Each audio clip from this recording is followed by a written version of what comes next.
From the Cronkite Studios in downtown Phoenix, this is Cronkite News. The Arizona Board of Regents is standing with dreamers. What the board's decision means for DACA students and their college tuition. Meanwhile, the House of Representatives is voting to increase penalties on illegal immigration. Our Washington bureau spoke with both sides of the aisle on this new legislation. And the City of Phoenix budget calls for hiring new police officers. How the Phoenix Police Department is aiming to better reflect the diversity of Valley residents. Cronkite News starts now. Good evening and welcome to Cronkite News on Arizona PBS. I'm Annika Walters. And I'm Tyler Paley. Thanks for joining us. The Arizona Board of Regents met this afternoon to discuss the future of DACA students' college tuition. Last week, the Maricopa County Community College District voted to appeal last week's court decision that makes DACA students ineligible for in-state tuition. It's a story we've been following since last week. Cronkite News reporter Tyler Fingert was inside that meeting a short while ago. It wrapped up. Now he's live in Phoenix. Tyler, what did they decide? Tyler, it's heading to the courts. The Arizona Board of Regents is standing by DACA students in this case. The decision today doesn't come as much of a surprise that DACA students will continue to receive in-state tuition at least until the court case is settled. In a statement last week, Regents President Eileen Klein talked about the requirement to follow laws, but said they are concerned about the success and needs of DACA students. At the meeting today, it was a very close decision. The Regents meeting was partially because of this decision by the Maricopa County Community College Board. This was seen earlier this week as they approved in a 4-3 vote to fight the Court of Appeals decision that caused DACA students to lose in-state tuition. After that meeting, students told our team that this was a step in the right direction. This decision to fight the judge's ruling is going to have broad-reaching implications across the state at all schools like Arizona State University, the University of Arizona, and Northern Arizona University. At the Regents meeting a short time ago, they said it's necessary to give DACA students certainty. We realize there are all kinds of issues involved. There are political issues, there are legal issues. But as I said before, the students are our main priority, our main focus, and we just wanted to make sure that they had some certainty going forward. So I hope this helps, and I think it will. Late last year, ASU President Michael Crow sent this letter to students telling them their, quote, commitment to DACA students and to all dreamers remains unchanged, end quote. We reached out to President Crow's office today, who said they still stand by that. We also reached out to NAU and U of A. U of A got back to us saying that they are taking the Regents' lead. NAU never got back to us, but the DACA students who were inside the meeting today said that they are happy with this decision and the step as they move forward. Live in Phoenix, Tyler Fingert, Cronkite News. President Trump's administration has set new visa guidelines for 6 Muslim-majority countries and all refugees. New applicants must prove they have close family members or strong business ties in the U.S., but family relationships are limited and don't include grandparents, grandchildren, aunts, uncles, cousins, nieces, nephews, or other extended family. Trump's initial travel ban in January caused major problems at airports around the world and protests across the U.S., including here in Phoenix. As travelers with already approved visas were denied entry to the U.S., so far no major problems have been reported at airports in the hours since the new guidelines were announced. Immigration restrictions were also the focus for talk radio hosts who gathered in Washington this week to keep pressure on Congress as part of an annual event called Hold Their Feet to the Fire. One goal of the talkers, like Garrett Lewis of Tucson's KNST, is to get President Trump to follow through on the many get tough promises he made during his campaign. I think you need to build a wall, barriers. You definitely need a wall. You need more border patrol. You need laws that are on the books to actually be enforced. You need to stop dangling the carrots of free health care, goodies, any kind of services that are provided to people that are not here legally. Also making the rounds at that event were Tombstone ranchers Peggy and Fred Davis. They went from radio booth to radio booth, sharing stories of problems that human trafficking and illegal immigration have brought to their ranch. The talk radio event ends today. And the House took up a pair of immigration enforcement bills today in Washington targeting repeat offenders and sanctuary cities. Alex Valdez was on the Hill today tracking down reactions from Arizona's representatives in Congress. Alex. Yes, Kate's law would stiffen penalties for people who constantly re-enter the country illegally, while the No Sanctuaries for Criminals Act would deny federal funding to cities who don't agree to turn over undocumented immigrants. Supporters say the bills will make America safe, while critics bluntly call that a lie. Well, we think it's going to be an improvement in public safety because all communities around the country will have a measure of safety. You're going to see more enforcement. If somebody's a known criminal, for instance, we're going to take them off the street. But angry Democrats say claims that the bills will make America safer is a lie that will further divide the country. There are lies trying to convince American citizens that immigrants are not part of this country. There are lies trying to convince American citizens that these bills will make us better. It will only make us worse. Critics say the bills only serve to criminalize all immigrants, whether they're here legally or not. And it's unfortunate that today we have two bills that will be on the floor of Congress that, like I said, they are lies. They are a narrative that tries to say that immigrants are bad. Biggs flatly rejects that charge. The bills, he says, just aim to keep criminals behind bars. Are dealing with people who should have been actually in jail, in custody, until they were deported. And this corrects that and keeps them in jail and requires them to be there. He says a lack of enforcement leads to cases where undocumented immigrants are released from jail only to commit crimes while free. In both cases, we knew these people were criminally violent. At least one of them had been convicted multiple times, and we didn't keep them in custody. The result, of course, is tragic. Democrats conceded that they do not have the votes to stop the bills, which they cite as more evidence of anti-immigrant rhetoric coming from President Donald Trump. Rhetoric that inaccurately portrays all immigrants as criminals. This is something that will hurt our local economies, and it will hurt the safety of our communities, and it will not make our country better. The House just finished voting about an hour ago. Both bills passed pretty easily, with most Republicans supporting the bill while Democrats opposed the bill. That was true for Arizona lawmakers, except for on Kate's law, where Kristen Sinema and Tom O'Halloran both supported the bill. Live in Washington, I'm Alex Valdez, Cronkite News. Former Maricopa County Sheriff Joe Arpaio is on his 4th day of trial for contempt of court. Today, one of the sheriff's former immigration squad leaders testified in his favor. Joseph Sousa says he didn't believe his officers were doing anything that would lead a judge to order a stop on immigration patrols. The trial will determine whether Arpaio is guilty of intentionally disobeying the judge's order, but Arpaio's lawyer says with his many years in law enforcement, Arpaio wouldn't even consider violating a court order. If convicted, the former sheriff could face up to 6 months in jail. The city of Phoenix has formally adopted a budget that calls for the hiring of more than 250 new police officers. Cronkite News reporter Holly Bernstein looked further into the hiring plan and what it means for the communities it serves. Sergeant Vince Lewis says the hiring goal regarding diversity in the Phoenix Police Department is to mirror the community it serves. According to these stats provided by Operations Lieutenant Anthony Lopez, of the nearly 3,000 current sworn officers as of June 16, 2017, 2,070 are white, 114 are African American, 509 are Hispanic, 74 are Asian, 20 are Native American, and 366 are female.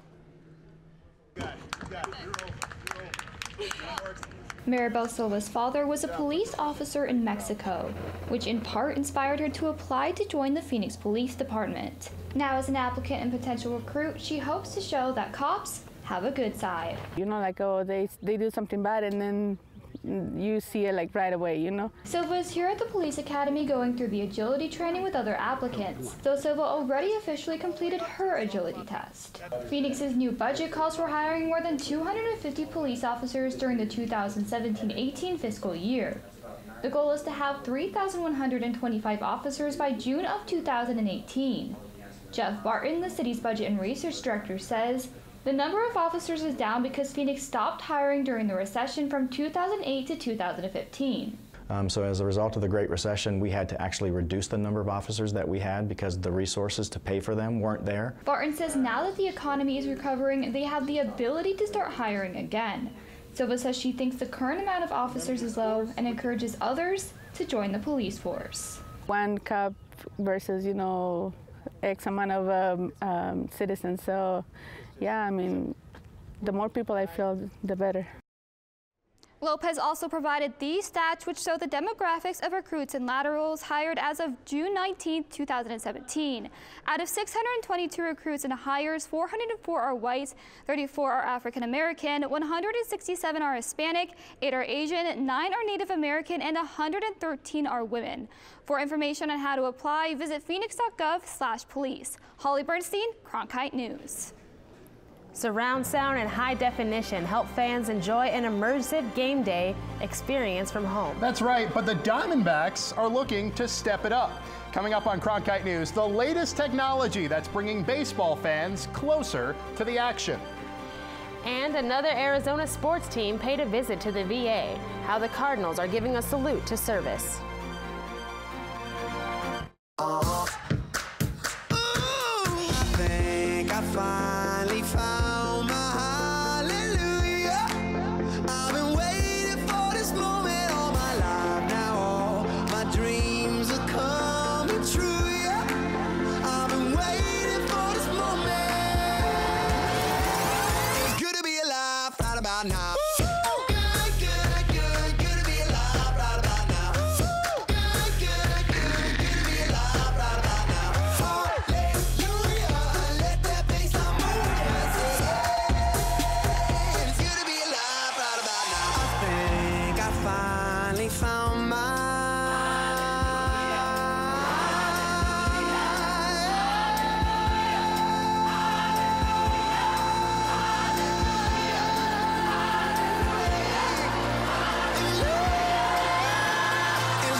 Now.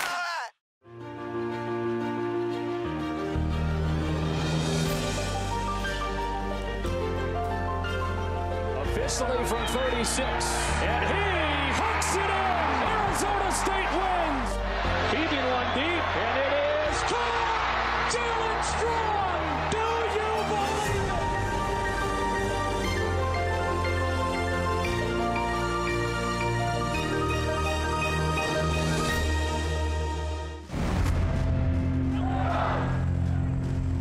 Các nhà lãnh đạo Việt Nam mà nói rằng là chúng tôi sẵn sàng hy sinh đến cái người dân Việt Nam cuối cùng. Thực sự mà nói thì người dân không biết được, miền Bắc không có thể ý thức một cách đầy đủ rằng đằng sau những cái tuyên bố mà cao cả đấy là sự hy sinh của chính họ.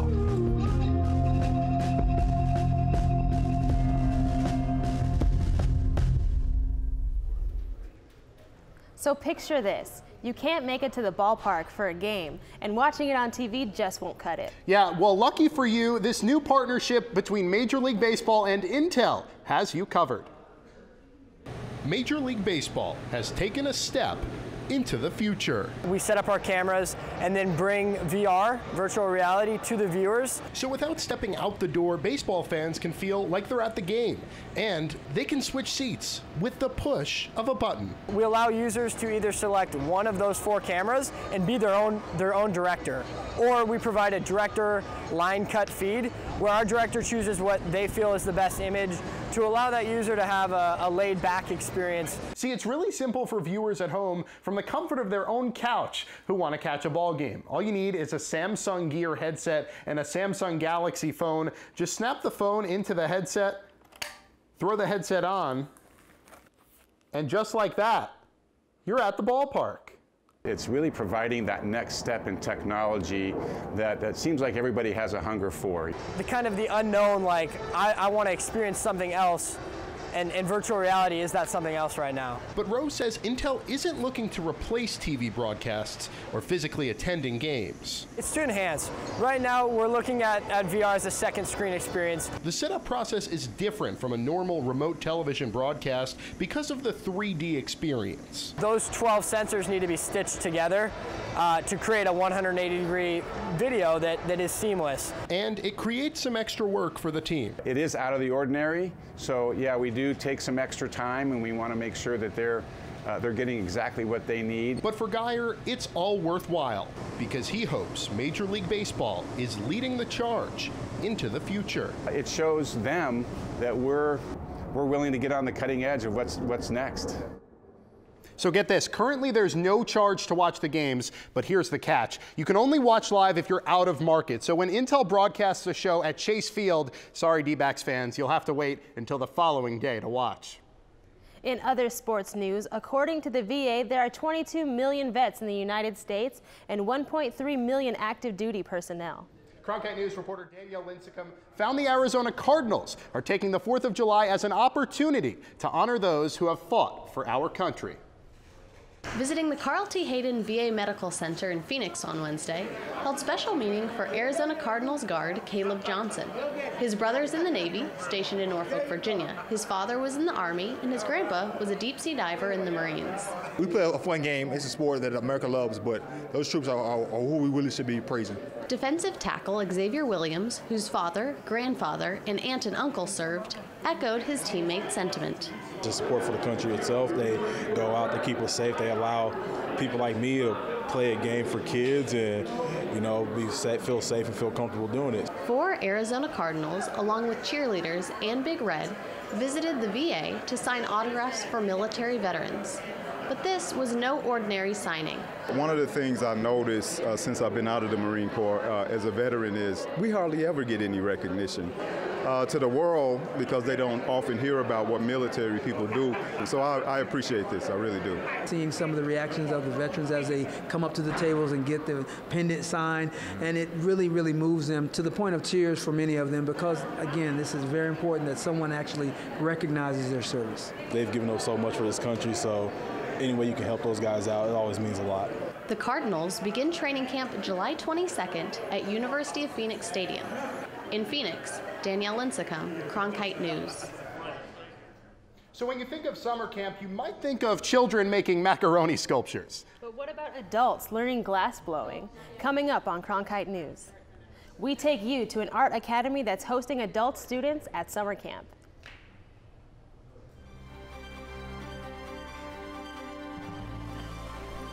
Going out of town for the weekend, I have your temperatures coming up.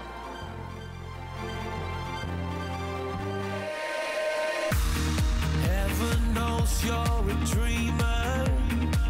Don't hide it from anyone. Don't hide it from anyone. Hey, would you believe me if I said we are here for a reason now? This is our life. This is what counts. This is for us. I will go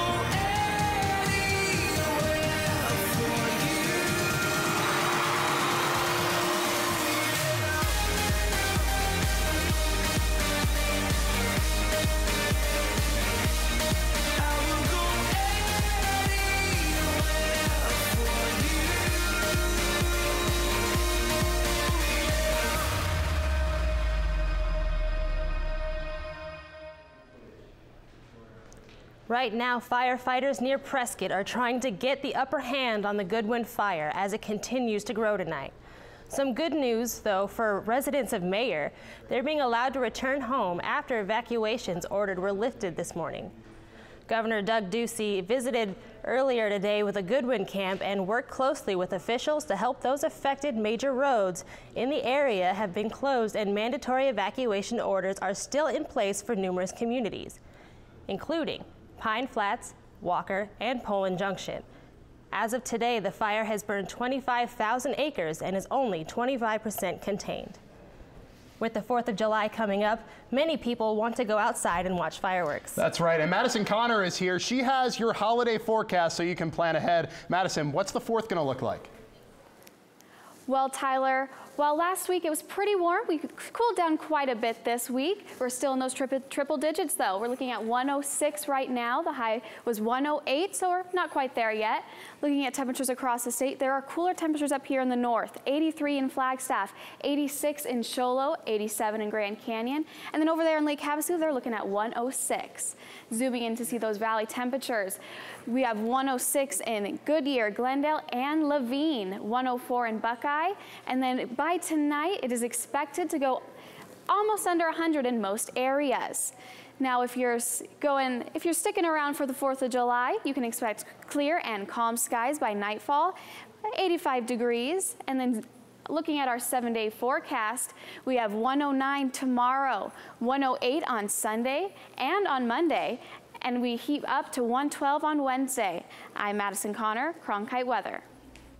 Summer camps provide an opportunity for people to get away, learn new skills, and meet new friends. But most camps are meant just for children. Cronkite News reporter Carson Bush-Jost was at Idlewild Arts Academy, which offers summer camps for adults. Dawn Gulland was looking for a life-altering experience. Just to try and kind of bring life and vitality back to yourself. After a career as a CPA and stay-at-home mom, Dawn decided to follow her passion. I was looking into glass blowing. I always thought it was really interesting. It was kind of a bucket list item. She was drawn to Idlewild Arts Academy, one of 3 overnight camps of its kind in the western U.S. Located 2 hours east of Los Angeles in a remote area nestled in the San Jacinto Mountains, Idlewild offers an immersive experience. We've been a place that changes lives through the transformative power of art. The school was founded in 1946 and has nurtured thousands of artists since. We bring in top quality music faculty, visual artists from top universities across the country. For 9 months out of the year, it's a residential high school. But during the summer, the academy offers the Adult Arts Center. Individuals stay for a week to learn a craft of their choosing, like ceramics or painting. Other classes include Native American arts, music, and writing. Dawn is one of 300 to 500 adults that go through the program each summer. It recharges your batteries, makes you feel wonderful again. After a week, students head back to lead their normal lives, but leave with a new skill, a few more friends, and a different outlook on life. In Los Angeles, Carson Bush-Jost, Cronkite News. Week-long classes are $765, but Dawn's experience, which includes room and board, goes for approximately $1,400. ASU alumni continue to make strides in professional sports. Coming up on Cronkite News, how one alumna's recognition from the NCAA inspired her to go pro. What are you doing? Possibilities. Your day is filled with them. Reach up, energy in the fingertips, collapse. TV, play Downton Abbey. And PBS helps everyone discover theirs.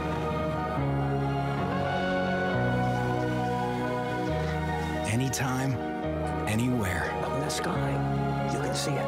PBS, we're with you for life. A Sun Devil was among 12 of the top female college athletes to be nominated for the highest honor in NCAA golf. Cronkite News reporter Carson Bush-Jost was in Los Angeles for the 41st Annual Honda Awards. Arizona State's Monica Vaughn was honored as the top golfer at the Collegiate Women's Sports Awards presented by Honda. The event at USC's Galen Center brought together the top female athletes by sport in the country. To be honored for this award it's a privilege. It's just been an amazing journey, and I'm so lucky to be the Honda Award winner for golf. Vaughn led the Sun Devils to the national title this past season, while claiming the individual crown for the 6th time in ASU history. She is also a 3-time All-American and earned 5 top 3 finishes in her final 6 events. Once I got to ASU and I was surrounded by so many wonderful people and I had so many great resources, and I really realized that, like, we can do this, I can do this. Well, they asked them today to pick 3 adjectives to describe themselves, and the first one that she used was fierce, and no other athlete there used that word. Vaughn's golfing career is far from over. Her victory at the NCAA championship convinced her to turn pro. All the memories I've made along the way is something I'll never forget, and I think that I can make a lot more playing on tour. Our expectations are for her to go up there and win, and we're getting ready. We're going to be there. She'll be playing in her first professional tournament, the Marathon Classic in Ohio, in late July. In Los Angeles, Carson Bush-Jost, Cronkite News. Athletic excellence alone is not enough to earn a Honda Award. Vaughn achieved 3 first-time Pac-12 all-academic honors while graduating magna cum laude with a degree in communications. Cronkite News is proud to be the news division of Arizona PBS. Here's what's coming up on Arizona Horizon and PBS NewsHour. On the next Arizona Horizon, we continue our discussion on the Senate's proposed health care bill with what could be a better idea already in place in Nevada. And we'll speed on over to PIR to check out some new changes to the racetrack. I'm Judy Woodruff on the next NewsHour. How income inequality has gone down around the world, even as it's been climbing in the U.S. and Europe. That's Thursday on the PBS NewsHour. That's it for Cronkite News tonight. Thanks for joining us. For top Arizona stories anytime, go to cronkitenews.azpbs.org.